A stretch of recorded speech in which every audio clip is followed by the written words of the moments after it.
Connection with the existence of God, there are three types of arguments in philosophy: the ontological argument, and the teleological argument, and the cosmological argument. The learned professor has taken the teleological argument, and he has said beautifully, showing the way in connection with God, who is an ultimate value, who is not a thing of this world as we see and observe and know in this world. Of course, about everything which is ultimate, much can be said on both sides. And consequently, there are people who pick up courage to deny and to maintain a stand that there is no God. I would like to take up this thing first. Those who say there is no God, I might point out that no human being has the right to say there is no God. This statement, denial of God in positive terms, is the most irrational, illogical, and baseless statement which any human being can make.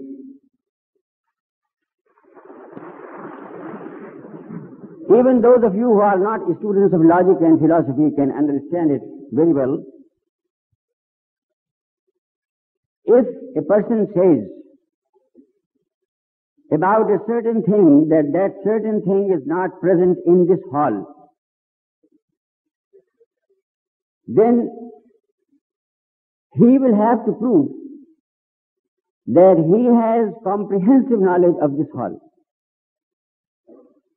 If a person says that there is not a particular thing existent in this hall, then he will have to prove, in order to prove his statement to be valid and true, he will have to prove that he possesses a comprehensive knowledge of every nook and corner of this hall. Without that, he cannot make this statement.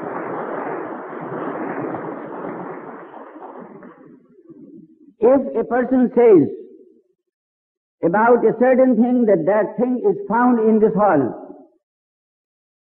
the contrary statement, that a certain thing is found in this hall, it is not necessary for that person to know every nook and corner of this hall. It is quite possible that that thing might be lying at the door, and that person just passes by the door and he sees that thing, and his statement will be accepted as valid. Therefore, anybody who makes a statement there is no God, he will have to prove that he possesses a comprehensive knowledge of all that exists. If he can prove it, then alone he can have the possibility of making this statement, even then his statement may be wrong, because there are illusions from which human beings suffer.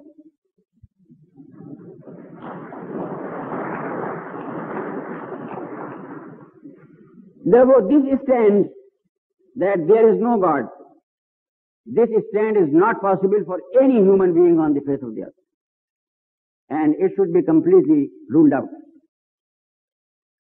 Then we can take the arguments through another channel, which the learned professor took, and I wish to go on the same path, and probably because of time he did not take it to its final point.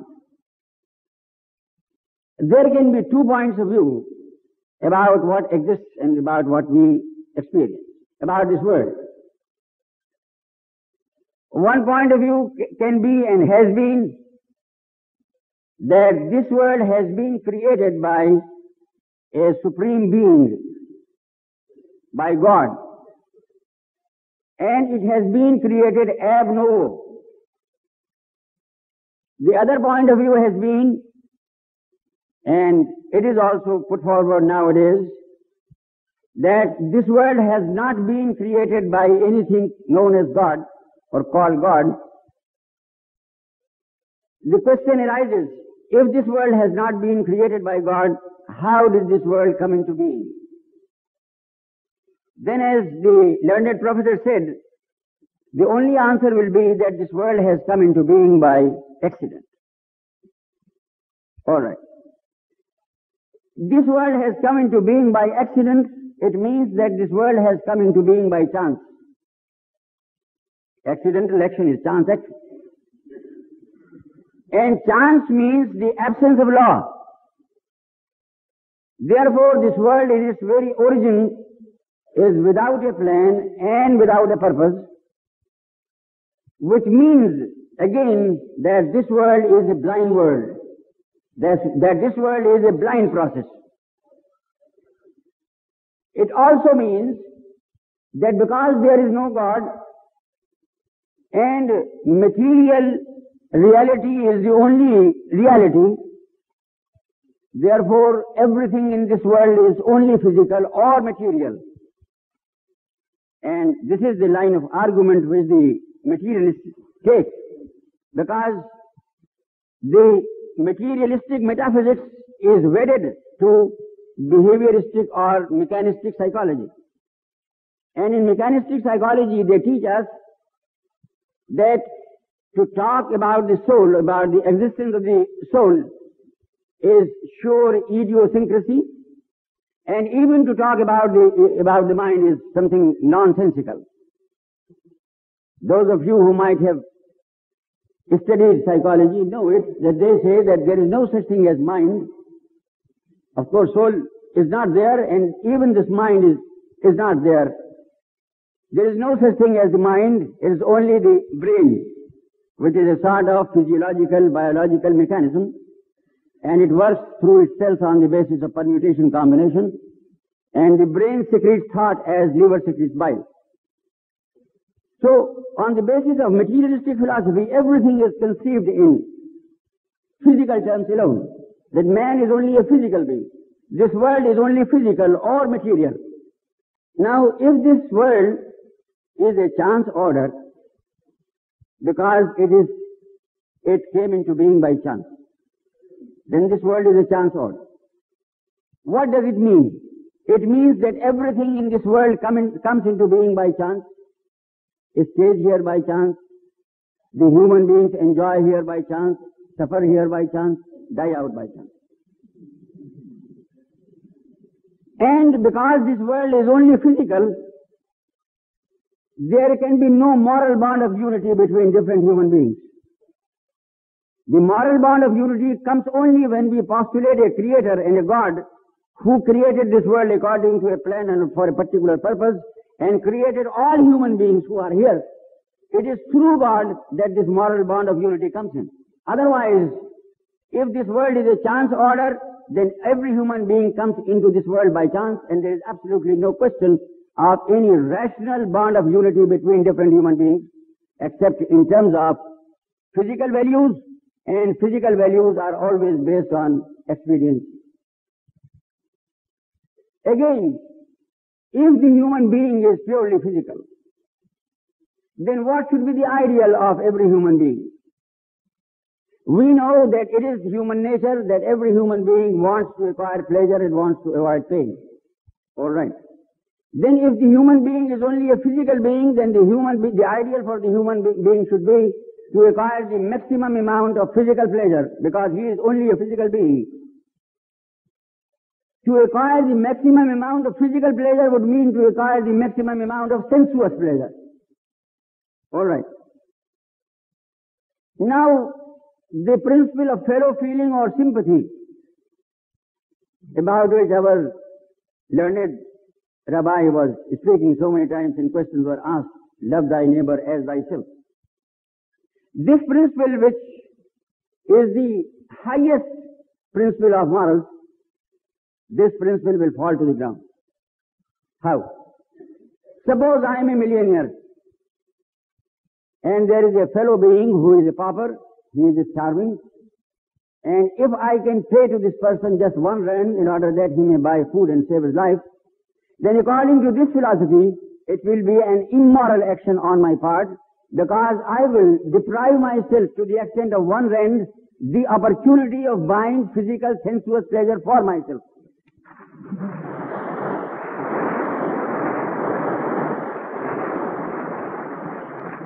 Then again, if this world is a blind process and it is a chance order, then all attempts by human groups for making plans and making codes of law, whether for the administration of the family or for the administration of a business concern or for the administration of an educational institution or anything else, all this activity of formulating the law would be an unnatural and irrational activity, because it will violate against the very nature of this world being a chance order. It is a lawless world, and there should be no talk of law in this world.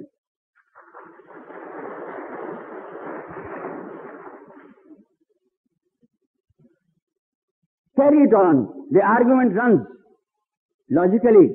Of course, you might find that there are groups who say that they believe in materialism and atheism, and they also talk of welfare of the common man and so on and so forth.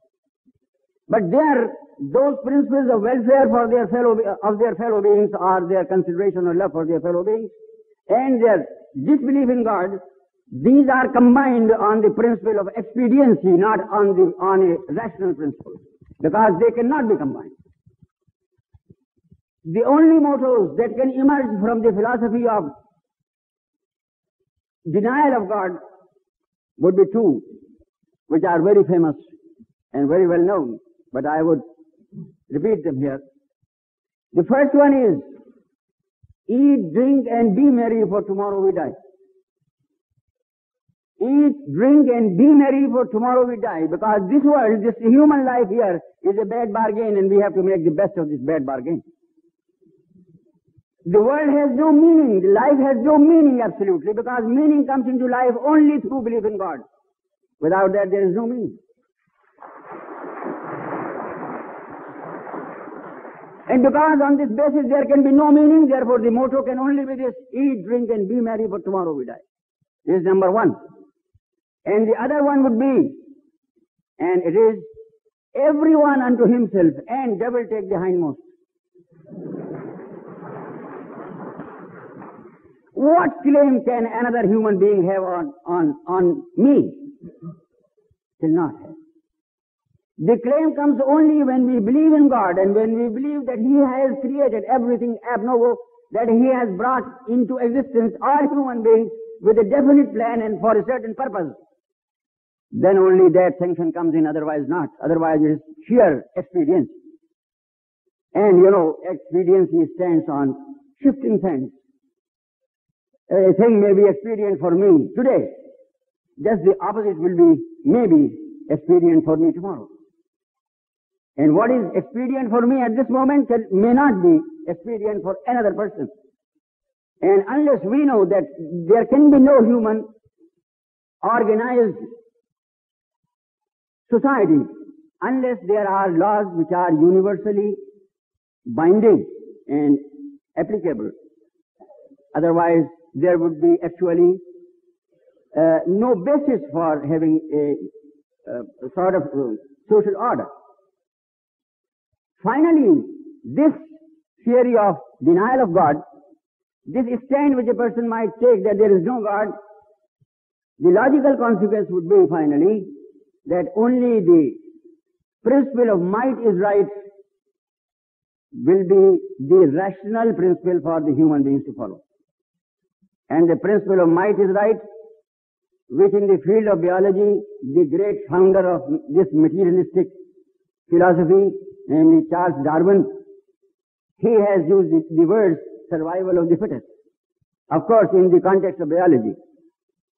But these same words are to be used in every context on the basis of this materialistic philosophy which says there is no God. Might is right. And might is right, believe in it. And every one of us will be living under the law of the jungle and would like to commit suicide earlier than we might want to die.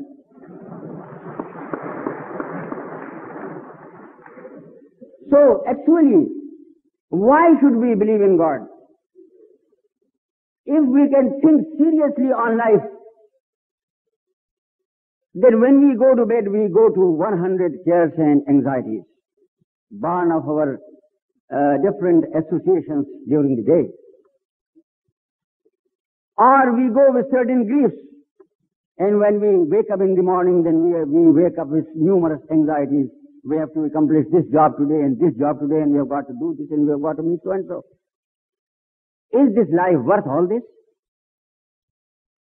If this life, if this world is just a chance order, and I have come into this world just by chance, and I am standing here and I am staying here just by chance, and the life is absolutely a blind process, it has no meaning, is all this worthwhile?